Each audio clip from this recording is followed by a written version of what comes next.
शिवसेना उद्धव बाळासाहेब ठाकरे या शिवसेना परिवाराच्या वतीनं शासनाचा निषेध करण्यासाठी शेतकऱ्यांना दुधाला दरवाढ मिळावी आणि ही दरवाढ 40 रुपये हमीभाव हा शेतकऱ्यांना मिळावा अशी शिवसेनेची मागणी आहे। शिवसेनेच्या वतीनं परवाच आम्ही मुंबईला जाऊन विरोधी पक्ष नेते माननीय अंबादासजी दानवे साहेब आणि दुग्ध विकास मंत्री व पशुसंवर्धन मंत्री त्यांची आम्ही भेट घेतली। दुधाला हमीभाव हा 40 रुपये मिळाला पाहिजे हे त्यांना आम्ही पटवून दिलं। दुधाला आता 24 ते 25 रुपये दर आहे। अतिशय वाईट आणि खेद या गोष्टीचा वाटतो की बिस्लरीची बॉटल जरी आपण घ्यायला गेलो तरी बाजारामध्ये त्या बॉटलची किंमत 25 ते 30 रुपये आहे। दुधाचा उत्पादन खर्च हा जवळपास 34 रुपये आहे। आपण बाजारात कोणतेही प्रॉडक्ट घ्यायला गेलो तर त्याच्यावर त्या प्रॉडक्ट पेक्षा कमीत कमी 20% दर हा जास्त मिळत असतो। त्यामुळे आमची अशी मागणी होती की 34 रुपये हा प्रोडक्शन कॉस्ट जर त्याच्यामध्ये असेल तर त्याच्या 20% दर वाढून आम्हाला मिळावा। जवळपास 44-45 रुपये तरी हा कमीत कमी दर मिळाला पाहिजे। बाहेर मार्केटमध्ये दुधाच्या विक्रीचा दर हा जवळपास 55 ते 56 रुपये आहे आणि म्हशीचं दूध जवळपास 80 रुपयापर्यंत जातं।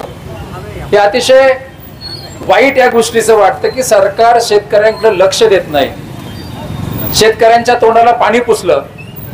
5 रुपये अनुदान देऊन शेतकऱ्यांची दिशाभूल करण्याचं काम या सरकारने केलं। 5 रुपये अनुदान मिळवण्यासाठी लाईन मध्ये उभं राहायचं संगणक प्रणाली सारखी बंद पडत असते। आमची मागणी अशी आहे की आम्हाला अनुदान नको, आम्हाला हमीभाव द्या। आता शासनाने काल जाहीर केलं की 30 रुपये दर आणि 5 रुपये अनुदान असे 35 रुपये शेतकऱ्यांना मिळणार, परंतु हे सगळं खोटं आहे। 30 रुपये ही त्यांनी आता केलेली जाहीर केलं परंतु शेतकऱ्यांपर्यंत ते पोहोचलेलं नाही। अतिशय संवेदनशील अशा प्रकारचा हा विषय सर्वसामान्य जनतेशी, शेतकऱ्यांशी, दूध उत्पादक शेतकऱ्यांशी निगडीत आहे। ग्रामीण भागातील अर्थव्यवस्थेचा कणा शेतकऱ्यांचं प्रमुख उत्पन्न हे दूध उत्पादन आहे आणि दूध उत्पादन एवढं आपल्या भागामध्ये होऊन देखील त्या ठिकाणी शेतकऱ्यांना योग्य अशा प्रकारचा भाव मिळत नाही। म्हणून शिवसेनेच्या वतीनं आम्ही एक अनोखं आंदोलन या ठिकाणी केलेलं आहे। अनेक आंदोलकांनी दूध रस्त्यावर ओतून दिलं, परंतु आम्ही सगळ्यांनी विचार केला। आपले पूर्वज सांगायचे, आई वडील देखील सांगायचे, आपल्या गाईच्या पोटामध्ये 33 कोटी देवदेवता असतात आणि दूध हे गोरख आहे, त्याच्यामुळं दूध हे खाली ओतून देऊ नका। म्हणून आम्ही मसाला दूध करून आम्ही या ठिकाणी उपस्थित असणाऱ्या सगळ्या जनतेला ते दूध वाटून शेतकऱ्यांचं एक अनोख्या प्रकारचं असं या ठिकाणी आंदोलन करून शेतकऱ्यांच्या वतीनं शासनाचा निषेध करत आहोत। गोमातेचं पूजन या ठिकाणी केलं। गोमातेचं पूजन केल्यानंतर साक्षात 33 कोटी देवदेवता देखील जागृत होऊन या सरकारला जाग आणतील आणि शेतकऱ्यांना हमीभाव मिळवून देतील अशा प्रकारची आम्हाला या ठिकाणी खात्री वाटते। नजीकच्या काळामध्ये जर शासनाने 40 रुपये हमीभाव शेतकऱ्यांना दिला नाही तर जनावरं घेऊन, गाई म्हशी घेऊन आम्ही त्या ठिकाणी मंत्रालयावर आंदोलन करू अशा प्रकारचा शिवसेनेच्या वतीनं या ठिकाणी आम्ही इशारा या सरकारला देत आहोत।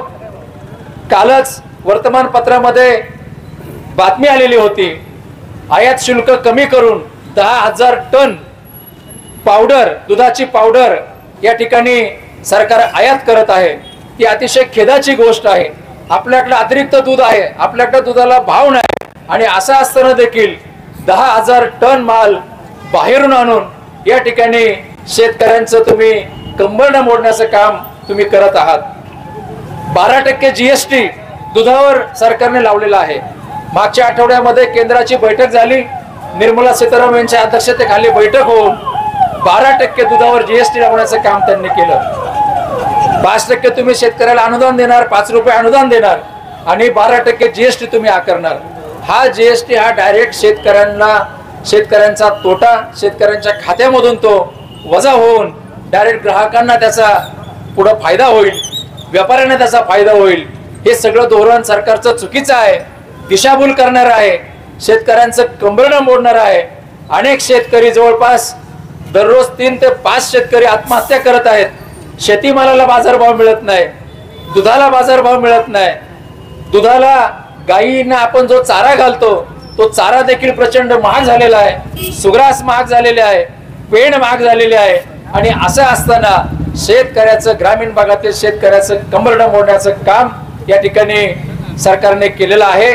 शेतकऱ्यांच्या वतीनं सरकारचा या ठिकाणी जाहीर निषेध करतो आणि पुन्हा एकदा शिवसेना उद्धव बाळासाहेब ठाकरे या शिवसेना परिवाराच्या वतीनं सरकारला इशारा देतो, लवकरात लवकर जर 40 रुपये हमी भाव शेतकऱ्यांना दुधाला दिला नाही तर आम्ही जनावर घेऊन त्या ठिकाणी मंत्रालयाच्या समोर उपोषण करू, आंदोलन करू, अशा प्रकारचा शिवसेनेच्या वतीने या ठिकाणी इशारा देतो आणि माझे 2 शब्द पुरे करतो.